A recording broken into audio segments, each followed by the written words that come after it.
नमस्कार किसान भाइयों, मैं मनोज फिर से हाजिर हूं आपके अपने चैनल अग्री उमा में। किसान भाइयों, पौधों में फसलों में जिंक का क्या कार्य होता है, जिंक की कमी को आप कैसे पहचान कर सकते हैं, साथ ही साथ जिंक की कमी से फसलों में पौधों में क्या क्या नुकसान होता है, जिंक की पूर्ति आप कैसे कर सकते हैं और कौन कौन से फर्टिलाइजर डालकर आप जिंक की पूर्ति पौधों में या फसलों में आप पूरा कर सकते हैं। संपूर्ण जानकारी इस वीडियो में दूंगा जिंक पोषक तत्वों के बारे में। तो किसान भाइयों, आपके बागवानी में किसी भी प्रकार के पौधे हैं या सब्जियों की आप खेती करते हैं या अनाज वर्गीय किसी भी प्रकार की खेती करते हैं तो यह वीडियो आपके लिए बहुत ही महत्वपूर्ण है।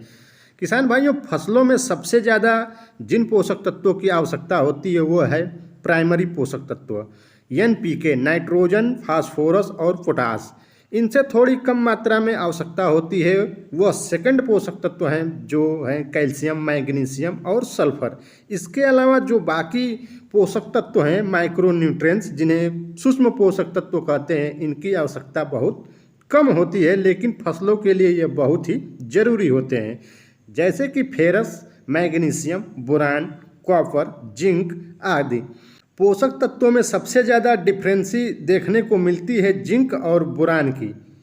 फसलों में किसान भाइयों 0.002% की आवश्यकता होती है, यानी बहुत ही कम मात्रा में इनकी आवश्यकता होती है, लेकिन फिर भी इनकी कमी फसलों में स्पष्ट दिखाई देती है और इनकी कमी से फसलों में बहुत ज़्यादा नुकसान होते हैं। किसान भाइयों, जिंक एक स्थिर अचल पोषक तत्व है, यानी कि जब तक पौधों को मिलता रहेगा तब तक ऊपर की पत्तियों में जाकर यह फिक्स होता रहेगा, लेकिन जैसे ही कमी आएगी पौधों में, फसलों में, उनकी पत्तियों पर वह स्पष्ट दिखाई देना शुरू हो जाएगा, यानी नई पत्तियों में इसकी कमी दिखाई देती है। किसान भाइयों, जिंक की कार्यों की अगर बारे में हम बात करें तो क्लोरोफिल निर्माण के लिए जिंक की आवश्यकता होती है। फसलों में क्लोरोफिल की उपस्थिति में ही पौधे हरे भरे दिखाई देते हैं, तो क्लोरोफिल निर्माण के लिए भी जिंक की आवश्यकता बहुत ही ज़रूरी है। कार्बोहाइड्रेट निर्माण के लिए भी इसकी आवश्यकता होती है, साथ ही पौधों के ग्रोथ हार्मोन्स और ऑक्सी हार्मोन्स के निर्माण में भी इसकी ज़रूरत होती है।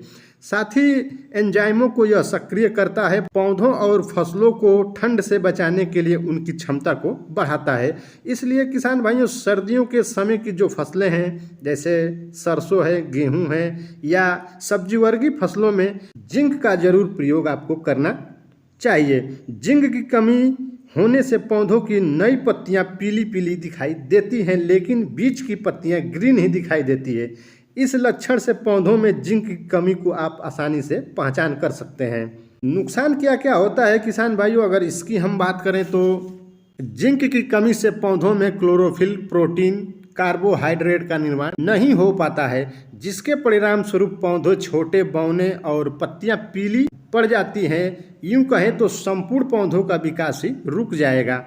किसान भाइयों, जिंक की पूर्ति फसलों में, पौधों में कैसे कर सकते हैं? तो किसान भाइयों, जिंक की पूर्ति के लिए आप दो तरह के फर्टिलाइजर, यानी दो तरह से आप जिंक की पूर्ति फसल में आप कर सकते हैं। पहला है जिंक सल्फेट।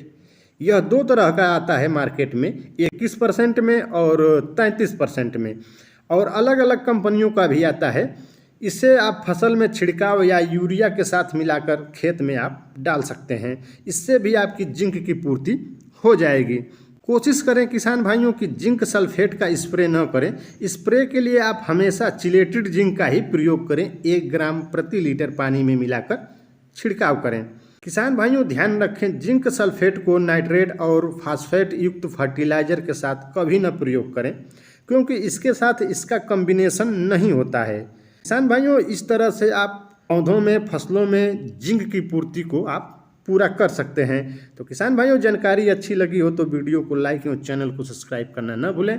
फिर मिलेंगे किसी नई वीडियो में नई जानकारी के साथ।